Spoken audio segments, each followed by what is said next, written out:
cooking? What you got a cooking? What you got a cooking? 'Cause I'm hoping hard it be me hiding in your favorite recipe.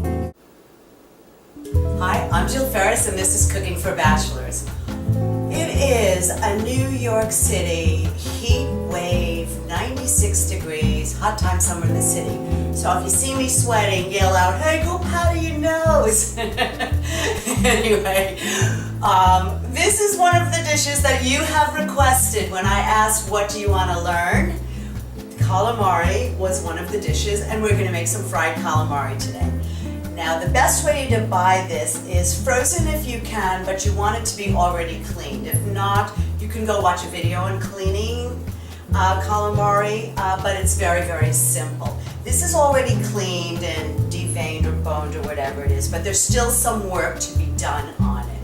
I've cut these up already and I'll show you. This is what it looks like. This is what it looks like. Don't say ew, you know, this is good food. So let me focus in and I will show you how to cut this up. So here's our calamari. Now, what you want to do is always use a sharp knife. Make sure you have a good sharpener. There is a little bit of like a cartilage right in here. So you want to cut off the tentacles, which is my favorite part. Some people don't like that. Then you can just get rid of it altogether. So you want to cut off this little piece. Get rid of that. Then you don't want these long stringy things because that's just unappealing. So we're going to cut those off. And now you have your little tentacles. By the way, this was all washed and rinsed, and I rinsed it inside and patted dry. Now you have these wingy thingies, and those are edible. You just want to, you can cut those off and cook them separately. And then you just want to cut this into little ringlets. And you're going to cut them about 1/3 of an inch thick. So just what I'm doing here.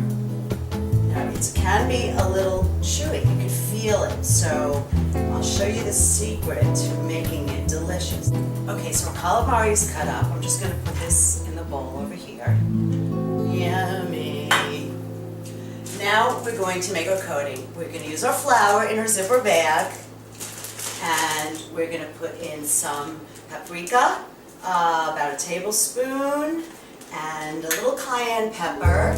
I'd say about a teaspoon, not too much. You can always add heat later. About a 1/2 teaspoon of black pepper, and I'm going to grind up some my Himalayan pink sea salt. I love that it comes in this grinder.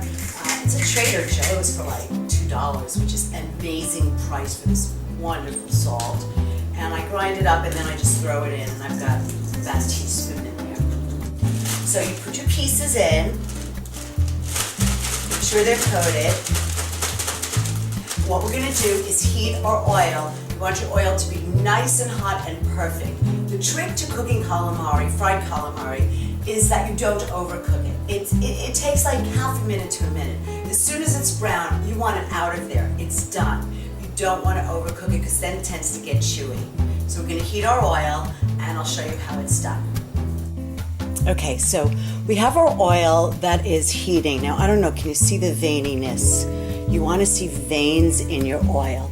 Here's our calamari, and I used a colander. You could use a colander or a strainer, and I put it all in there and then got rid of the excess flour. Now, you don't want to save that flour anyway because it's sitting in a bunch of fish juice.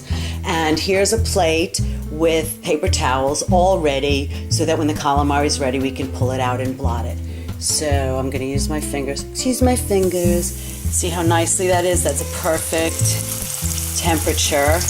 And you're just going to put the pieces in. Don't overcrowd your pan. What I'm doing is as I'm reaching for the pieces, I make sure that it's like open like that. Okay. And the wonder of video as I cook and hold the camera at the same time. Today I don't have a crew, so I am cooking myself and filming. And I've got to pay attention to this, so I'm going to show you what it looks like when it's done. And this is our calamari done. It only took me a few minutes. What you have to be careful of is not to put it all in at once. You want to do this in shifts, and your oil will cool down in between shifts. So you just want to make sure that it heats back up again before you put in the next batch. Am I a mess? A mess from the flour. Anyway, so you see how beautiful this is, and it's perfect. And let me just have to taste it.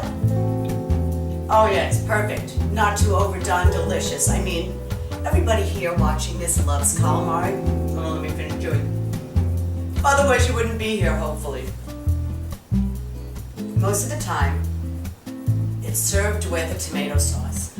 However, I don't like the tomato sauce. I feel like it overwhelms the flavor of the calamari. So I like to use something a little bit lighter. And I'm going to make a little dressing. This is about a dollop. About a dollop? What does that mean? Of mayonnaise. It's about 2 tablespoons. I'm going to add a little Dijon mustard. What is that? Teaspoon. Not properly measured spoons. And a little lemon juice, because I like the lemony. Everybody usually puts lemon on it, so let's just put it right into our sauce. And a little bit of heat. This is cayenne pepper, and it's a pinch, a pinch, a pinch. And we're just gonna mix that up. I'm gonna make a mess of myself. Let's taste that. Oh, I like it. Oh, I like it. That's perfect. Mustard mayonnaise, lemon, cayenne, and now we're gonna dip this. Use your fingers. That is a wonderful compliment to my dish, and I'm very excited. So, if you love calamari, stay tuned, watch the next video, which is a crispy calamari salad.